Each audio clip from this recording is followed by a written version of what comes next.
ఒకటి మీరు సొంతంగా మీరు పుస్తకాలు చదవటం, ఎంతసేపు కూర్చోబెట్టి ల్యాప్టాప్స్లో కూర్చోవడం, ఫోన్లు చూడటం. తల్లిదండ్రులు కూడా ఎలా ఉందంటే మా అబ్బాయి ఫోన్ పట్టుకొని ఇలా టచ్ టెక్నాలజీ మొత్తం తిప్పేస్తుంది, బాగా ఎడ్యుకేట్ అయిపోయాడు అనుకుంటున్నారు.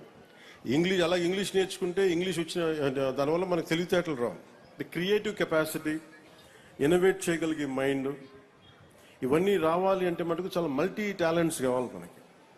మల్టీ టాస్కింగ్ చేయాలన్నా అందుకని దానికి మనం స్వయం శక్తితోటి చదువుకోవడం అనేది చాలా ఎసెన్షియల్. అపార్ట్ ఫ్రమ్ మన పిల్లలు మన టీచర్స్ నేర్పించేది కాకుండా, అందుకు మీరు ఇళ్లలో కూడా తల్లిదండ్రులకు కానీ ప్రతి ఒక్కళ్ళకి గ్రూప్ లైబ్రరీ ఇచ్చే 10 మంది ఒకటే ఏరియాలో ఉంటే మీరు ఒక లైబ్రరీ చిన్న లైబ్రరీస్ పెట్టుకోండి.